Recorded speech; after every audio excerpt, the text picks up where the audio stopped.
আসসালামু আলাইকুম। যার কেউ নেই পৃথিবীতে, তার আছে আল্লাহ।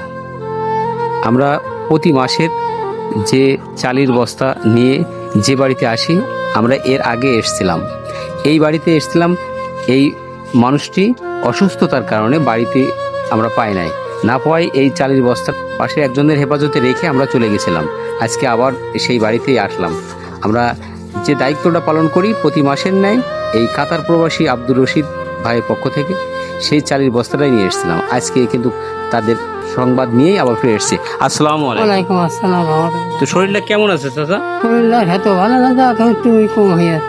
কি সমস্যা হয়েছিল আপনার? ওই সমস্যা মনে হচ্ছে না যে দম আটকে যাচ্ছে। যার কারণে হাসপাতালে যেতে হয়েছিল। হাসপাতালে ভর্তি হয়ে আসলাম। হাসপাতালে কয়দিন ছিলেন? ও 2 দিন ছিল। এই সমস্ত ভিডিওগুলো আপনারা বেশি বেশি শেয়ার দেবেন। দেখেন দায়িত্ব কি জিনিস। আমরা দায়িত্ব শুধু নেওয়াই নাই, দায়িত্ব পালন করাটাই কঠিন। আমরা যে চালের বস্তাটা যেটা নিয়ে আসি, এই জায়গায় রেখে গেছিলাম একজনের হেফাজতে, তাদেরকে পাইনি। চারটে সন্তান, একটু ছেলে নেই। 4টে মেয়ে তাদের ঘর তারা সামলায়। এই দুটো মানুষ অসহায়ত্ব জীবনযাপন করতে হয় এই বাড়িতে। আমরা আজকে আবারও এসেছি সেই তাদের একটু দেখভাল করার জন্য, যে কি কেমন আছে, কিভাবে কাটছে তাদের জীবন। এই সমস্ত ভিডিওগুলো বেশি বেশি শেয়ার দেবেন। কাছে আসেন, একটু কথা বলেন। কেমন আছেন আপনারা বলেন তো? আলহামদুলিল্লাহ, আল্লাহ যে হালে রেখেছে সে হালেই আছি। শরীরটা আমাকে দুজনের একজনেরও ভালো না, দুইজনাই অসুস্থ। নিজে বাড়ি ট্রিটমেন্ট হয়ে ভালো হলাম, আর সে আবার তার হসপিটালে নিতে হইলো মানে তার শরীর খুবই খারাপ ছিল। এত পরিমাণে তার শরীর খারাপ ছিল। হসপিটালে নিয়ে ভর্তি করার পরে, ট্রিটমেন্ট দেওয়ার পরে ডাক্তারের ওষুধ লিখে বললো কি যে এখানে থাকলে অসুস্থ বেশি হয়ে যাবে, বাসায় ওষুধ লিখে দিলাম, বাসায় নিয়ে যে খালি ভালো হবে। তো আজ 3 দিন বাড়ি আইছি, ওষুধ পানি খাচ্ছে, ওষুধ এখন একটু ভালো, এখন একটু যাই হোক বেড়াচ্ছে, একটু ভালোই আছে, সে ট্রিটমেন্ট চলছে। ভাঙা পায়ে খাদে পড়ে, মানে অসুস্থ মানুষ, দুইজনেই অসুস্থ। আবার সেই জায়গায় আবার অসুস্থর পরে আরো বেশি অসুস্থ, যার কারণে হাসপাতালে যেতে হয়েছিল। হাসপাতালে আমরা এসে গতদিন পাই নাই। এই যে এই অসহায় দুইজন অসহায় দম্পতির পাশে আমরা যে প্রতি মাসে এই যে কাতার প্রবাসী আব্দুর রশিদ ভাইয়ের পক্ষ থেকে 1 বস্তা চাল এই বাড়িতে দিয়ে যাই, আমরা এই কাজটা শুধুমাত্র এখানেই নয়, আরও জায়গায়ও দেয় এই আব্দুর রশিদ ভাই কাতার প্রবাসী।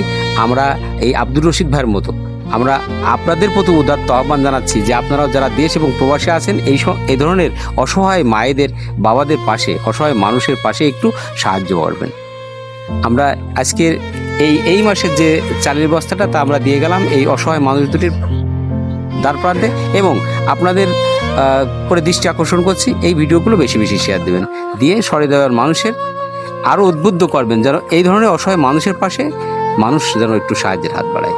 রশিদ ভাই যে প্রতি মাসে যে আপনাদের জন্য 1 বস্তা করে চাউল দিচ্ছে, এই চাউল পেয়ে কি আপনারা খুব খুশি? আমরা খুব খুশি। আমরা তো এখন চিন্তা করিনি, আমাদের খাওয়া দাওয়ার কোনো ব্যবস্থা ছিল না। আমরা খুব কষ্ট করি আমাদের দিন যাপন। তাই তো আমার বাবাই চালটুক দেওয়ার পর আমরা একটু চিন্তাও আর করিনি। আমরা মনে হয় যে আমাদের বাজার ঘাট না থাকলেও আমাদের ঘরে একটু চাল আছে, আমরা চালটুক খেয়ে তো আমরা শান্তি, একটু শাক রান দিয়ে খালেও আমাদের শান্তি। এই চিন্তাটা আর আমাদের করতে হয় না। তা আল্লাহ আমার বাবার হায়াত দিক, পাইছে থাক।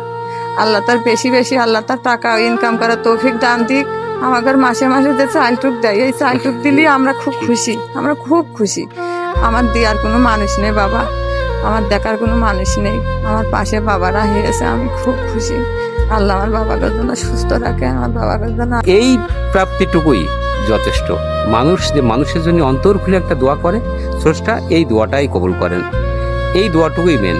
এই যে অসহায় মানুষের চোখের পানির একটু মূল্য দিয়ে এই প্রবাসীরা যে পাশে দাঁড়াচ্ছেন, আমরা বলি যে এরাই হচ্ছে অরিজিনাল মানবতার ফেরিওয়ালা। আমরা মাধ্যমী হিসেবে আমরা কাজ করছি, আমরা যেন সুস্থতার সাথে এই কাজটা করে যেতে পারি। আমাদের জন্য দোয়া করবেন। হ্যাঁ, আব্বার বাবাকে জন্য তো আমি দোয়া করি। ইনশাআল্লাহ। তো ভালো থাকবেন। আসসালামু আলাইকুম।